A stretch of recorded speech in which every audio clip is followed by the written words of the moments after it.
नर्नेस्ट equation, हमने कल नर्नेस्ट equation start की थी। तो नर्नेस्ट इक्वेशन किसके लिए होती है? किसी भी इलेक्ट्रोड पोटेंशियल विद्युत विभव पे किसी भी मतलब कोई मेटल का सॉल्यूशन है, उसकी कंसंट्रेशन क्या है और उसके टेम्परेचर, तो कंसंट्रेशन और टेम्परेचर का क्या इफेक्ट पड़ता है किसी इलेक्ट्रोड पोटेंशियल पे, इसको जानने के लिए नर्नेस्ट इक्वेशन बनी है। ठीक है, तो electrode potential of an electron metal depends on concentration of ion and temperature to the EMF of a shell also depend on their factor। तो किसी भी इलेक्ट्रोड पोटेंशियल में या फिर इलेक्ट्रोड मेटल जो है उसकी कंसंट्रेशन और टेम्परेचर का EMF पे क्या प्रभाव पड़ता है। Nernst study these factor which affect the EMF and proposed Nernst equation. तो नर्नेस्ट ने स्टडी की और इन फैक्टर का EMF पे पड़ने वाले प्रभाव को उन्होंने एक इक्वेशन के थ्रू बताया है, जिसको हम नर्नेस्ट इक्वेशन कहते हैं। It represented the electrode potential of reduction half reaction. इसको हम क्या करते हैं? रिडक्शन हाफ रिएक्शन, रिडक्शन और ऑक्सीडेशन अलग अलग हाफ रिएक्शंस होती हैं, तो इसको हम रिडक्शन हाफ रिएक्शन के जरिए बता सकते हैं। सेरा हाफ सेल रिएक्शन, अगर हम मान लें कि हाफ रिएक्शन क्या है, Mn प्लस Ne, अब इलेक्ट्रॉन इसमें ऐड हो रहा है, इसका मतलब क्या हो रहा है, इसमें रिडक्शन हो रहा है, तो ये क्या बन रहा है, metal M। Nernst equation for above reaction will be, तो नर्नेस्ट इक्वेशन इस रिएक्शन के लिए हम नर्नेस्ट इक्वेशन लिखेंगे E is equal E0 minus RT upon NF in M upon MN plus. ठीक है, या फिर E is equal E0 minus 2.303 RT upon NF log 10 M upon MN plus. तो ये होता है नर्नेस्ट इक्वेशन, इसको आपको लर्न करना पड़ेगा। Where small an number of electrons involve in the reaction, इसमें जो स्मॉल एन है वो किसको दिखाता है कि इस रिएक्शन में कितने नंबर ऑफ इलेक्ट्रॉन पार्टिसिपेट कर रहे हैं। E जो है वो इलेक्ट्रोड पोटेंशियल दिखा रहा है जो हम बता रहे हैं। E0 जो है स्टैंडर्ड इलेक्ट्रोड पोटेंशियल है, R गैस कांस्टेंट है, T एब्सोल्यूट टेम्परेचर है, F जो है फेराडे कांस्टेंट है और M इलेक्ट्रोड कंसंट्रेशन है। ठीक है, और Mn प्लस जो है कंसंट्रेशन ऑफ इलेक्ट्रोलाइट, ये इलेक्ट्रोड कंसंट्रेशन है, यानी जो हम एक धातु की छड़ रखते हैं तो उसमें कितनी कंसंट्रेशन है, और इलेक्ट्रोलाइट यानी कि विद्युत अपघट्य जो हम विलयन बनाते हैं उसकी कंसंट्रेशन कितनी। ठीक है, तो ये होता है आपका नर्नेस्ट इक्वेशन, इसको आपको यहाँ तक देखना है। उसके बाद हम देख लेते हैं एप्लीकेशंस ऑफ नर्नेस्ट इक्वेशन। तो नर्नेस्ट इक्वेशन के क्या क्या एप्लीकेशंस हैं।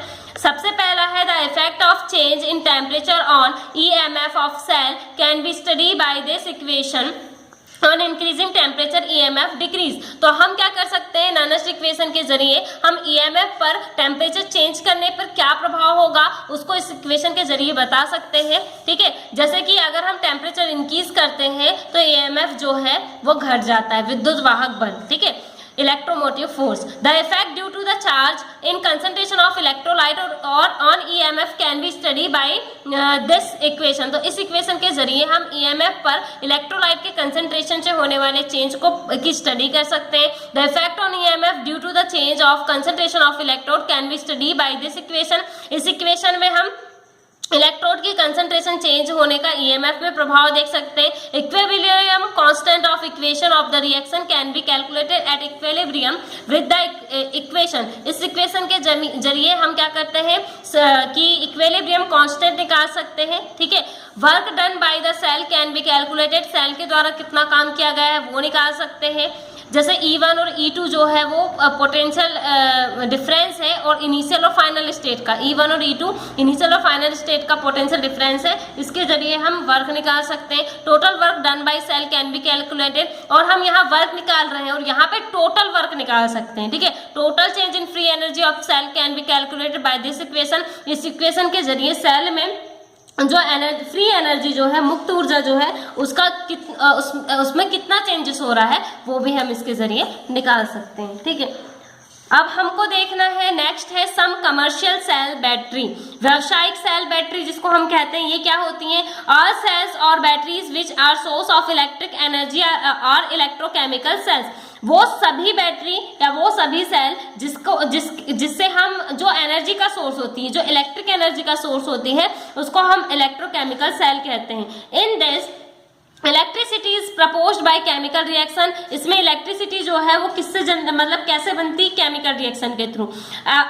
apparatus formed by series combination of two or more than two electrochemical cell called battery। जब क्या करते हैं, कोई एक ऐसा apparatus बनाते हैं हम जिसमें कि बहुत सारे दो या दो से अधिक इलेक्ट्रोकेमिकल सेल जो है एक सीरीज में कंबाइन हो जाए, एक सीरीज में क्रम में उनको कंबाइन करके हम एक इलेक्ट्रोकेमिकल सेल बनाते हैं जिसको हम बैटरी कहते हैं। ठीक है, तो on theoretical basis all electrochemical cell are based on redox reaction।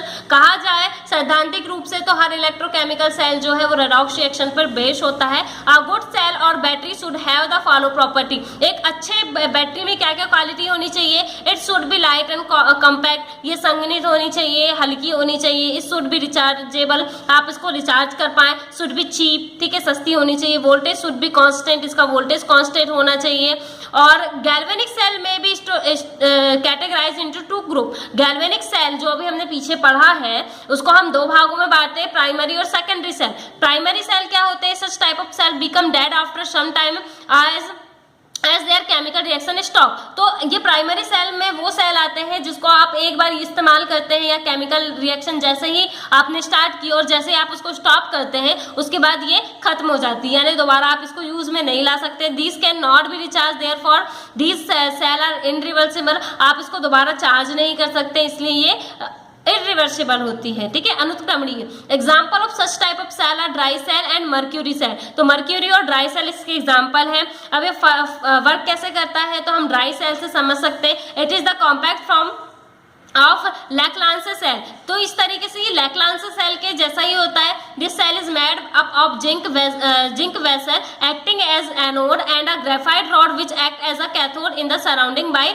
Manganese dioxide and carbon powder. तो इसमें क्या करते हैं, एक जिंक का एक वेसल या बर्तन होता है जो एनोड का काम करता है, जिसके अंदर जो ग्रेफाइट की छड़ होती है वो लगी होती है जो कैथोड का काम करता है, और इसके चारों तरफ क्या रहता है, मैग्नीज डाइऑक्साइड और कार्बन पाउडर भरा होता है। फ्रॉम ऑल साइड, चारों तरफ। Space between two electrodes is filled with paste of ammonium chloride and zinc chloride. और इसके इन दोनों इलेक्ट्रोड के बीच की जो भी खाली जगह होती है उसमें हम क्या करते हैं कि अमोनियम क्लोराइड और जिंक क्लोराइड को भर देते हैं। रिएक्शन कैसे होती है इसमें दोनों इलेक्ट्रोड में, रिएक्शन ऑफ कैथोड। तो कैथोड के लिए, कैथोड में रिएक्शन क्या होगी कि यहाँ पे ammonium 2NH4 is equal to NH3 plus H2, यानी यहाँ से आप हाइड्रोजन निकल रही है। ठीक है, कैथोड में। और एनोड में क्या होगा, जिंक में इलेक्ट्रॉन जुड़ रहा है। ठीक है, तो इस तरीके से दोनों को कंबाइन करेंगे तो Zn2 plus 4NH3 is equal क्या हो जाएगा, ZnNH3 ट्वाइस। तो यहाँ पे वैलेंसी पूरी होती है। ठीक है, At cathode reduction of NH4 plus takes place and NH3 gas is evolved। Cathode में क्या होता है, NH4 प्लस में रिडक्शन की रिएक्शन होगी और NH3 गैस जो है इसमें बनती है। These NH3 gas combine with zinc, और ये निकलने वाली NH3 गैस जो है वो इस जिंक से कंबाइन होती है और एक कॉम्प्लेक्स आयन बनाती है, zinc NH3 plus. As a result pressure of NH3 gas with in the cell does not increase. जब निकलने वाली NH3 गैस जिंक के साथ कॉम्प्लेक्स बना लेती है, इसलिए इस जगह पे या इस स्पेस पे NH3 का कोई भी प्रेशर इंक्रीज नहीं होता। This reaction prevent polarisation due to NH3। NH3 से होने वाले पोलराइजेशन से या ध्रुवण से ये रक्षा करता है। It does not प्रिमेट in increase in concentration of Zn2 plus ion, और इस वजह से इसकी कंसंट्रेशन Zn2 प्लस आयन की भी कंसंट्रेशन नहीं बढ़ पाती क्योंकि ये भी कॉम्प्लेक्स बना देता है। Due to the acidic nature of NH4Cl ammonium chloride की एसिडिक नेचर होने के कारण corrosion of zinc metal takes place है। जिंक मेटल में क्या होने लगता है, जंग लगने लगती है, कोरिजन होने लगता है। This does not work for long time, और ये लंबे समय तक काम नहीं कर सकता। Potential of this cell varies from 1.25 volt to 1.5 volt. तो इसका इतना वोल्टेज होता है। अब देखना है secondary cell. Such cell when discharge can be recharge by direct current. तो हम क्या कर सकते हैं, डायरेक्ट करंट के जरिए या फिर जो दिष्ट धारा है उसके जरिए हम इसको दोबारा से चार्ज कर सकते हैं। In such type of cell lead lead storage cell and nickel cadmium storage cell are important. तो इसके एग्जाम्पल है, दी सेल आर रिवर्सिबल, ये रिवर्सिबल होता है। We will discuss lead storage cell here. तो यहाँ पे हम लेड स्टोरेज सेल के बारे में पढ़ेंगे। लेड एक्यूमुलेटर और लेड स्टोरेज सेल और बैटरी, तो ये क्या है, found by series combination of many storage cell. तो बहुत से स्टोरेज सेल को हम कंबाइन करके बनाते हैं। Anode of each cell of battery is connected together and cathode is joint separately. तो इसमें बहुत सारे एनोड, बहुत सारे कैथोड होते हैं, जिसमें हम सीरीज वाइज एनोड को एनोड से, कैथोड को कैथोड से जोड़ के एक सीरीज बनाते हैं। Thus in this battery there are two parallel group of lead plate। इस तरीके से दो पैरेलल लेड प्लेट के ग्रुप बन जाते हैं।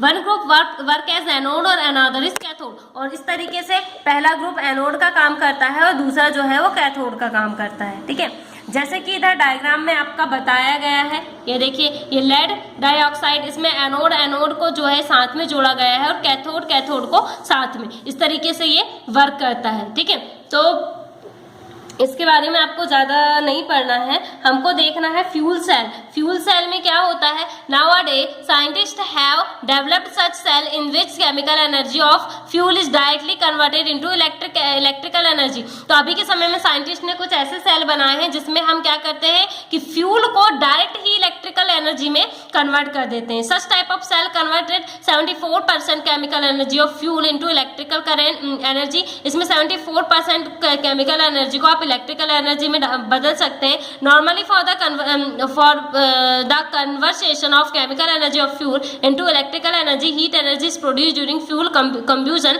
Vapours produce by this heat rotate turbine in generator. तो इसमें क्या करते हैं, फ्यूल को जलाते हैं, जिससे कि फ्यूल के जलने की वजह से वेपर उत्पन्न होता है और वेपर से, उस भाप से हम टरबाइन को घुमाते हैं और टरबाइन से हम इलेक्ट्रिसिटी बनाते हैं। This process is very costly and only 40% efficient. तो ये होता है आपका फ्यूल सेल।